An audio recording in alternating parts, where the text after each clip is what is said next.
mañana y de ayer. Sí. Vamos a dejar a continuación a la profesora titular de la Escuela de Psicología de la Pontificia Universidad Católica de Valparaíso, directora del Centro de Investigación para la Educación Inclusiva y del Programa de Apoyo a la Convivencia Escolar, la señora Verónica López. Le acompaña el coordinador del área de Ciencias en Políticas Públicas del Centro de Investigación para la Educación Inclusiva, señor José Saúl Bravo.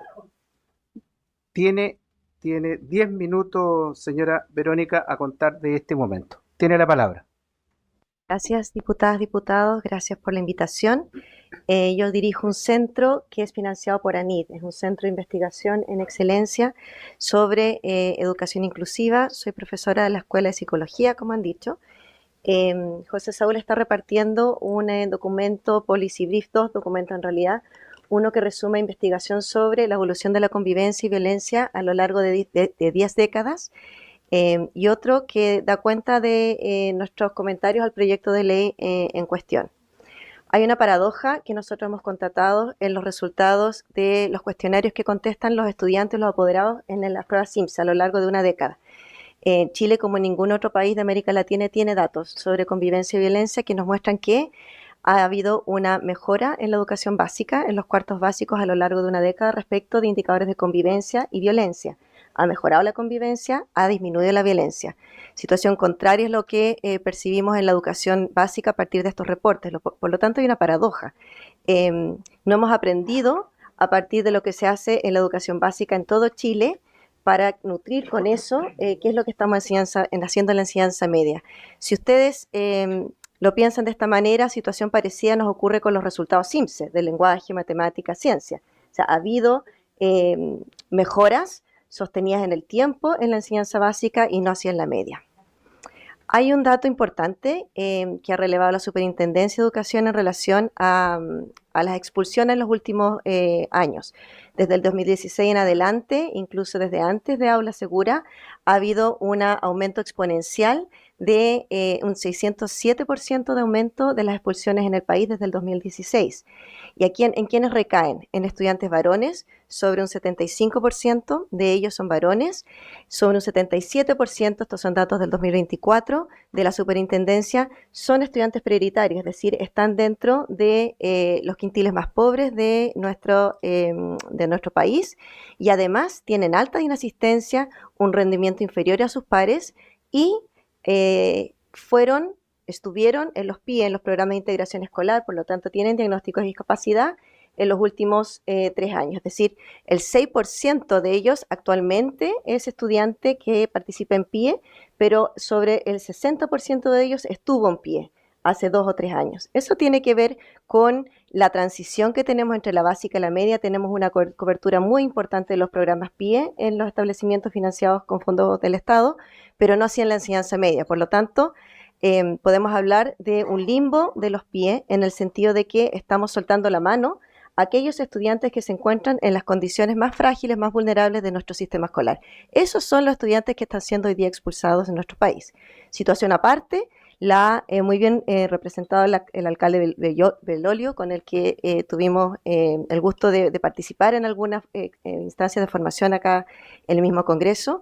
La tasa de expulsión en los liceos emblemáticos es 12,2% más que en el resto de las regiones y en el resto de los establecimientos. Y efectivamente es un caso aparte y tiene que ver con las connotaciones de violencia política que él señala. El resto del país en realidad vive esta situación. Estudiantes que son varones, que son más pobres, que tienen inasistencia más crónica, muchos de los cuales además tienen más bajo rendimiento y estuvieron en PIE. Situación parecida hemos encontrado nosotros en nuestros proyectos Fondesit que yo lidero en relación a la experiencia de frontera que viven aquellos estudiantes que estudian en establecimientos que son altamente punitivos. ¿En qué sentido? Que aplican muchas anotaciones negativas, mucho envío de inspectoría y eso redunda en muchas suspensiones. Lo que nosotros hemos encontrado con datos también de preguntas que se contestan en el CIMSE, que nosotros aportamos, es que se trata de una cultura escolar, es decir, tenemos establecimientos que expulsan mucho, que reciben muchas denuncias por parte de la superintendencia y que también entonces generan micro prácticas de disciplina que son de tipo punitiva. Para estos estudiantes lo que viven es una experiencia frontera. Ellos viven las medidas punitivas como experiencias de indiferencia institucional, es decir, la escuela no hace nada cuando me aplica puras sanciones porque no me enseña a convivir, y un costo final es, y así lo ha detectado investigaciones en Chile como las de Contreras y las de la propia superintendencia, que señalan que la probabilidad de abandonar el sistema escolar en realidad es 3 veces mayor en estudiantes que reciben la sanción máxima que en Chile es la expulsión. Hay un dato interesante de una tesis doctoral de Javier Betancourt, que ha hecho un análisis exhaustivo de los 151 recursos de protección. Esto es la Corte de Apelaciones, es decir, los apoderados que apelan, ¿cierto?, a la Corte de Apelaciones del 2019 al 2024. En realidad lo que nos hablan estos expedientes, que son públicos, son de los indebidos procesos, de las faltas de proporcionalidad y de las vulneraciones al debido proceso. Entonces acá hay un riesgo en relación al proyecto de ley, en relación a la posible nueva ola de judicialización que pudiese invalidar el tema de la autoridad escolar, de la autoridad pedagógica, que sí es importante, ¿no?, pero no la podemos confundir con autoritarismo. El costo de la disciplina punitiva, y esto es bien importante de señalar, el policy brief que les acabo de entregar es escrito en conjunto con Russell Skiba, que es académico emérito de la Universidad de Indiana en Estados Unidos y que es uno de los catedráticos más reconocidos de la investigación sobre el School to Prison Pipeline en Estados Unidos.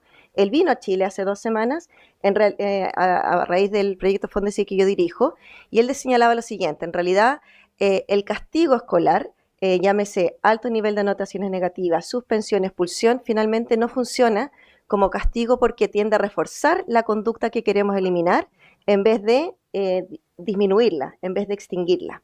Y eso es así porque genera, por una parte, una desvinculación afectiva de los estudiantes y una sensación de frustración y rabia que hace que entonces se produzcan más acciones de lo que entendemos por violencia, y por lo tanto a la larga no funciona y genera costos.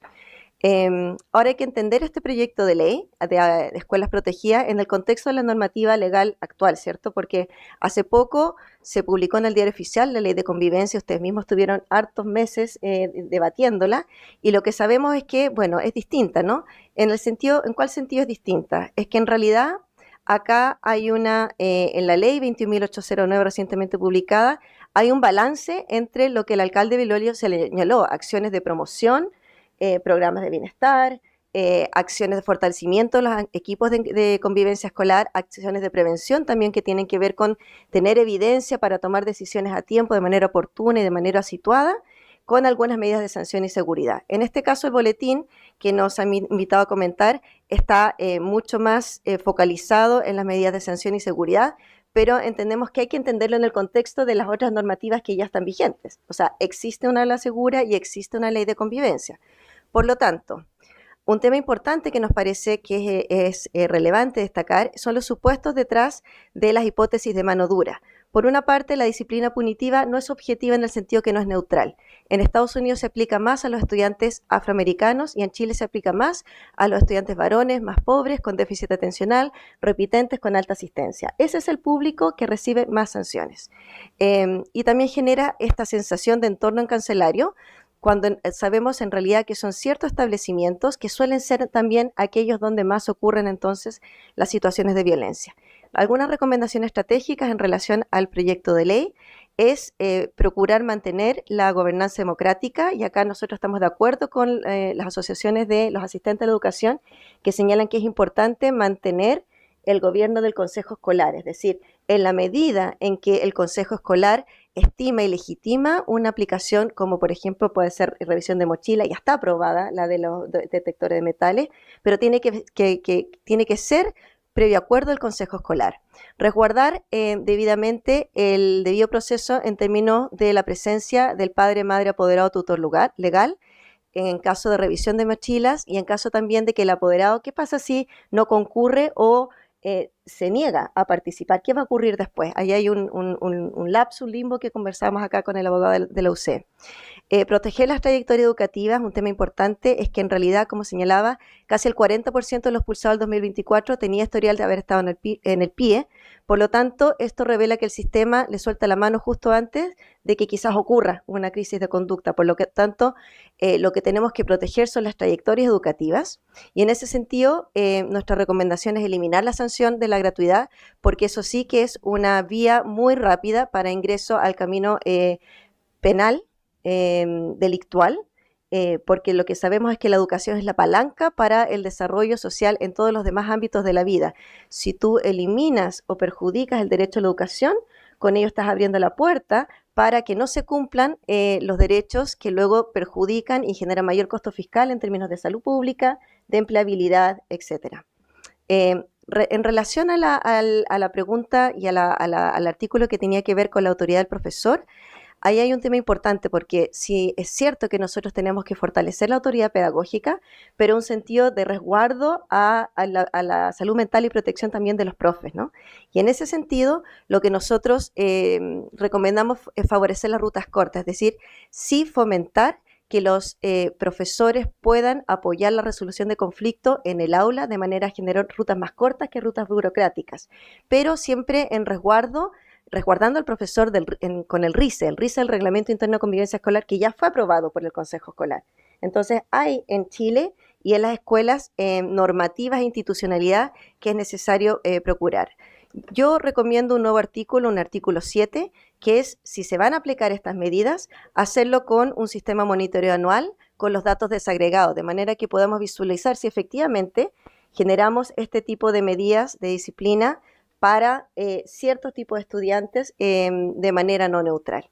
Mis recomendaciones más específicas están en el documento, pero básicamente tienen que ver con la aprobación previa al Consejo Escolar, garantizar la presencia del apoderado del equipo de convivencia, eliminar la obligación burocrática, optar más por rutas cortas, flexibles, situadas caso a caso, suprimiendo la inhabilidad para la gratuidad y sustituyéndola por un programa que acompañe a estos estudiantes que tienen perfiles que pudiesen generar situaciones más problemáticas, generando también un sistema de monitoreo. Muchas gracias. Gracias.